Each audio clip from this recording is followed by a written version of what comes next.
A good Tuesday morning. I received a text this morning that got me to pray. Ever get one of those? Somebody texts you something and you start praying? It's a good thing to do. Now, as I was praying for them, other people came to my mind. Same prayer. I want to share it this morning in this platform.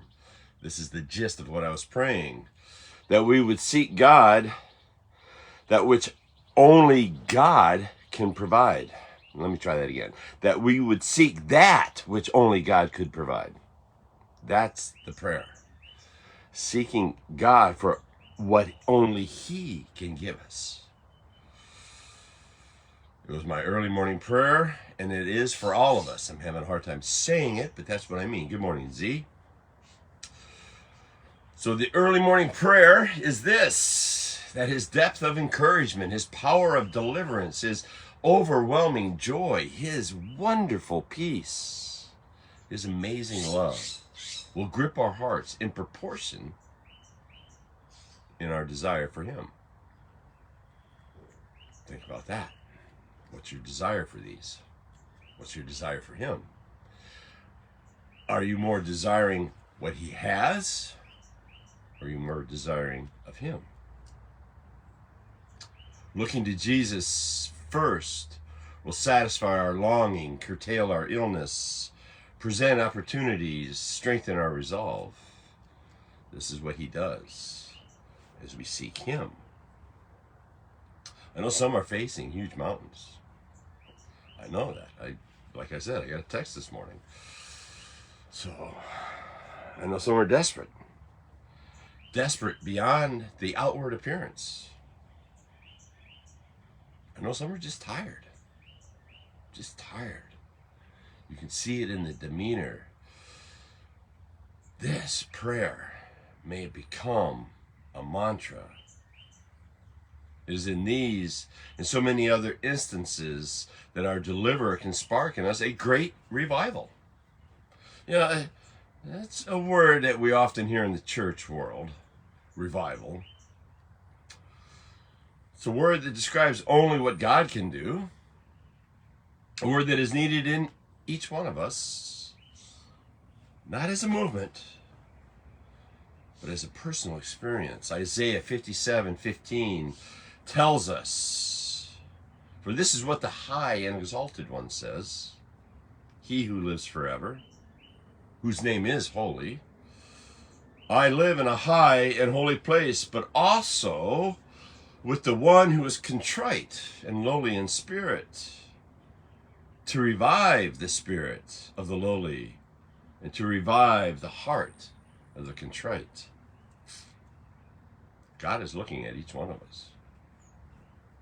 Those who are contrite, which is figuratively crushed,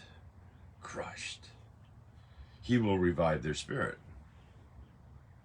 See, when we come to the end of us pushing to make it happen, He will revive us. He wants for us to have our life in Him, to become the individual that is fully alive in His ways, not our own. That's my prayer for each one of us.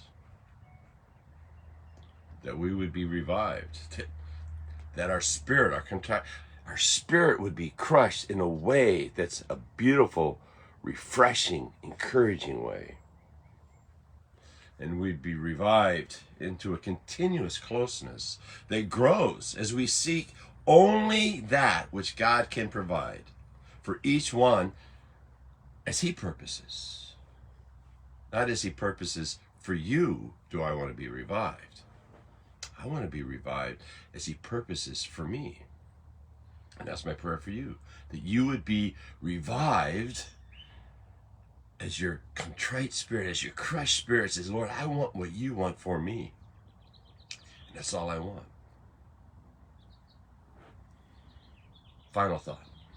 May we become wonderfully crushed by His amazing grace. Oh, yes.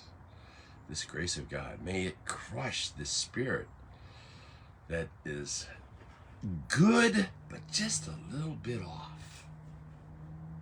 So much of us, we have this good intention and these good drives, but a little bit of it is just a little bit off. Lord, may you crush that. Crush that in us. May our heart become contrite so that way we can receive the new life, the revival in you that each one of us desperately needs. May Tuesday be a day of reflection. Let us pray. Father, I pray for personal revival. Wake us up, Lord, to you. Oh, it's not that we're completely asleep. None of us are. But there are areas, there are times. Lord, draw us.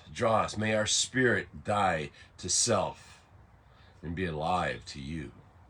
I pray this in your most holy name. Hope you have a great Tuesday.